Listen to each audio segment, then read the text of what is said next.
Hi guys! Welcome to my channel.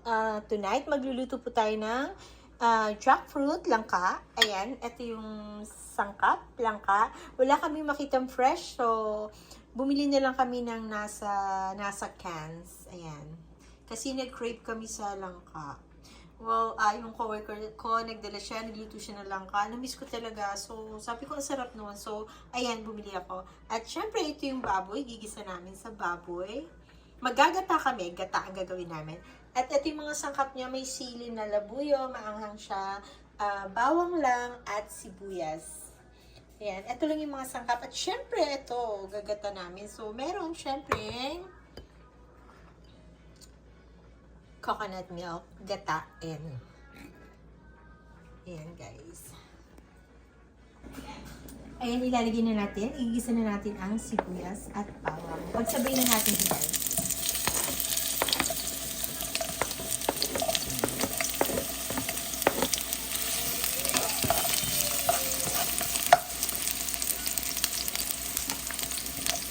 Isa natin.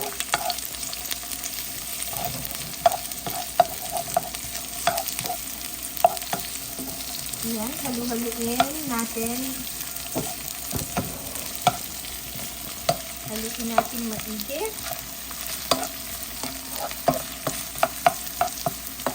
Hanggang maamoy natin yung aroma. Nagtutulong siya. Kasi kapag parang brown na siya.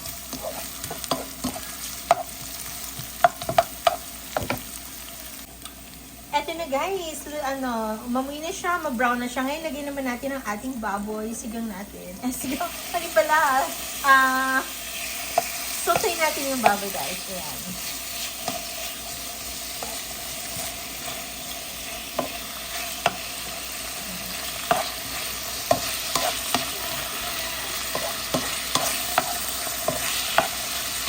Ayan, nalo na natin. Mix it well.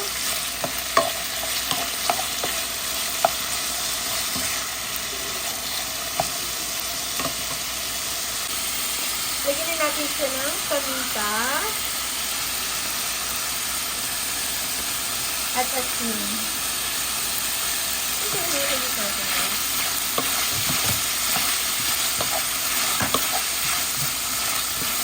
Ang bango.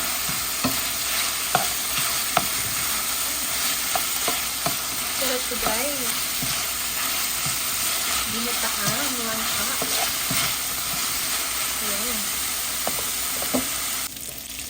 Ayan guys, lalagyan na natin ang ating coconut milk, ang ating gata.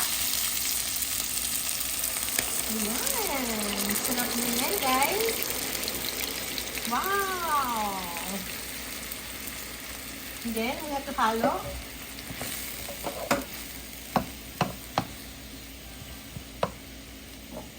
And then, ilalagay natin ang ating sili. Siling labuyo. Yan yung maanghang na sili guys. Really spicy. Gusto ko yan. I love it. And then, cover natin siya. Para lumambot pa yung baboy. Lagyan muna natin ng kahit konting tubig. Ayan. Lagyan natin ng konting patis. Konting-konti lang guys, baka maalat. Much better na maglagay kayo ng konti. Pero, pwede nyo namang dagdagan. Kesa mapaalat. And then, mix natin siya. Ayan, then i-cover na natin.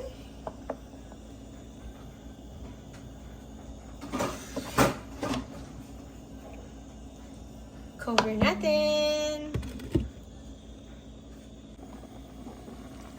Kumukulo na guys. Ngayon, lagyan naman natin ng ating pork cubes. Ayun. Hinulog talaga. Ayan, lagyan natin. Mabango na siya guys. Halu-haluin natin para mag-dissolve yung pork cubes. Takloban ulit natin. Maghintay lang tayo ulit. Ayan guys, malambot na yung baboy. So, lagyan na natin ang ating jackfruit. Ayan. I can wait to eat.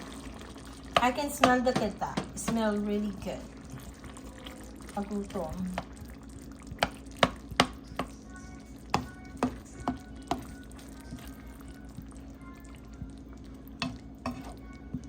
Wait pa tayo ng konti para lumambot naman ang ating jackfruit. Ito na guys, ang aming finished product ng ginataang jackfruit. Yan siya. Okay, thank you guys for watching. Sa hindi pa nakakapag-subscribe ng channel ko, like and subscribe to my channel. Bye everyone! Thank you!